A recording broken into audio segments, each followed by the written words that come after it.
Marwadi university మంచి భవిష్యత్తు కోసం తెలుగు విద్యార్థులు ఇష్టపడే యూనివర్సిటీ. కాల్ 9059052378 9059052379.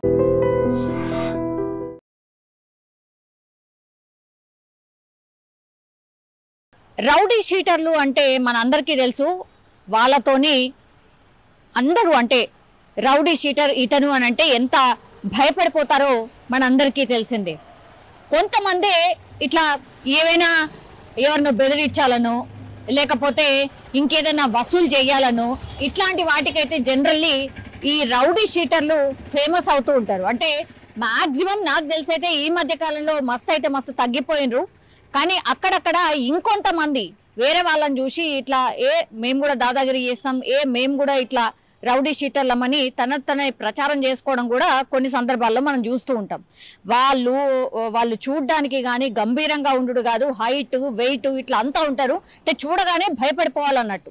సో అట్లా రౌడీ షీటర్గా పేరు తెచ్చుకున్నటువంటి ఒక వ్యక్తి అత్యంత దారుణంగా నిన్న రాత్రి ఫలక్నుమా దగ్గర హత్య చేయబడ్డాడు. ఇప్పుడు ఇది కలకలమైతే రేపుతోంది. యాక్చువల్లీ ఆయనకు ఇందులో ట్విస్ట్ ఏంటంటే జస్ట్ 3 రోజుల కిందటనే ఆయనకు మ్యారేజ్ కూడా అయింది. 3 రోజులు మ్యారేజ్ అయిన 3వ రోజుకే ఈయన చనిపోవడం అయితే జరిగింది. అంటే హత్య చేయింపబడ్డాడు. మరి గతంలో ఈయన ఏవైతే కేసులకు సంబంధించి ఇన్వాల్వ్ అయి ఉన్నాడు, లేకపోతే నేను వాళ్ళది సాల్వ్ చేస్తాను ప్రాబ్లము, లేకపోతే వీళ్ళది సాల్వ్ చేస్తాను అంటూ రౌడీ షీటర్లు కొంతమంది పంచాయతీలు జరుగుతాయి కదా, అంటే పోలీస్ స్టేషన్లో కేసు ఉన్నప్పటికీ కూడా కొంత పంచాయతీలు తెంపతందుకు ఎవరైతే ప్రయత్నం చేస్తారో లేదంటే బెదిరించేది ఏదన్నా కొన్ని సందర్భాల్లో మనం చూస్తూ ఉంటాం. కొంతమందిని తీసుకెళ్లి అన్నా గిన్నెను బెదిరించాలి, అన్నా గిన్నెను ఇచ్చేయాలి అని అన్నప్పుడు రౌడీ షీటర్ దగ్గరికి వెళ్ళడం, అలా కేసు ఏంది ఏం కథ చెప్పడం, ఏ మనిషినైతే బెదిరించాలో ఆ మనిషి దగ్గరికి తీసుకువెళ్ళడం, ఖచ్చితంగా వీళ్ళకు ఎంతో కొంత ముట్ట చెప్పాల్సిందే ఈ ఎవరైతే తీసుకుపోతున్నారు. సో ఇట్లా రౌడీ షీటర్గా పేరుగాంచినటువంటి ఫలక్నుమాకి సంబంధించిన వ్యక్తికి సంబంధించిన ఘటన ఇది. యాక్చువల్లీ ఈయన పేరు వచ్చేసి మాసియుద్దీన్. ఈయన హత్యకు గురైండు అత్యంత దారుణంగా. యాక్చువల్లీ ఎవరో ఇక్కడ హత్య జరిగింది అని పోలీసులకు చెప్తే గాని ఆ హత్య జరిగింది ఎవరిది, అసలు వ్యక్తి ఎవరు ఏంటి అనేది కూడా తెలియనటువంటి సిచ్యువేషన్. ఇది ఎక్కడ జరిగిందంటే రెయిన్ బజార్లో మాసియుద్దీన్ను దుండగులు కత్తుతో దాడి చేసి చంపేసినటువంటి పరిస్థితి. కత్తిపోట్లు ఎంత భయంకరంగా పొడిచారంటే స్పాట్లోనే ఆయన చనిపోయినటువంటి సిచ్యువేషన్. సో మాసియుద్దీన్ గతంలో ఎవరినైతే బెదిరించిండో లేకపోతే ఎవరికైతే ఈ మాసియుద్దీన్ తోని ఇష్యూ ఉండేనో వాళ్ళే ఇట్లా చంపినట్టుగా పోలీసులు అయితే ఒక ప్రాథమిక నిర్ధారణకైతే వచ్చిండ్రు. అట్లాగే వాళ్ళ ఫ్యామిలీ మెంబర్స్ కావచ్చు, చుట్టుపక్కల వాళ్ళ దగ్గర నుంచి కూడా పూర్తి ఇన్ఫర్మేషన్ అయితే తీసుకోవడం అయితే జరిగింది.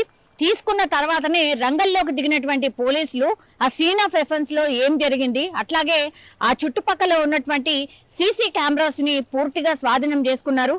సీసీ కెమెరాలో మరి మాసియుద్దీన్ ని చంపింది ఎవరు అనేటువంటిది పూర్తిగా ఎవిడెన్స్ తో సహా పోలీసుల దగ్గర ఉన్నట్టుగా కూడా చెప్తున్న సిచ్యువేషన్ అయితే కనిపిస్తోంది. అంటే ఎంత రౌడీ షీటర్ అయినా సరే ఒకవేళ ఆయన మీద కోపం వచ్చి మాటు వేసి చంపాలనుకుంటే మాత్రం ఎంత రౌడీ షీటర్ అయినా సరే చంపేయచ్చు అనేది ఈ ఘటన మరోసారి రుజువు చేసినట్టు అయింది. అంటే గతంలో ఎవరినైతే బెదిరించిండో లేకపోతే భయభ్రాంతులకు గురి చేసిండో వాళ్ళే కక్షతోని గతంలో ఈయన ఏవేవైతే ఇష్యూస్ లో ఘటనలో ఇన్వాల్వ్ అయి ఉన్నాడో ఆ ఇష్యూస్ వల్లనే ఇప్పుడు ఈయనని హతమార్చినట్టుగా పోలీసులు అయితే ఒక ప్రాథమిక నిర్ధారణకైతే వచ్చిండ్రు. అట్లాగే వాళ్ళ ఫ్యామిలీ మెంబర్స్ దగ్గర నుంచి కూడా పూర్తి ఇన్ఫర్మేషన్ తీసుకున్నారు. 3 రోజుల క్రితమే మ్యారేజ్ అయింది కాబట్టి నిజంగానే పాపం అత్యంత దారుణం. 3 రోజుల క్రితమే మ్యారేజ్ అయింది. అట్లాగే హత్యకు గురైనటువంటి సిచ్యువేషన్ అయితే కనిపిస్తోంది. సో పోలీసులు అయితే పూర్తిగా కుటుంబ సభ్యుల దగ్గర నుంచి ఇన్ఫర్మేషన్ తీసుకున్నారు. అట్లాగే సీన్ ఆఫ్ ఎఫెన్స్ లో క్లూస్ ని కూడా కలెక్ట్ చేసిండ్రు.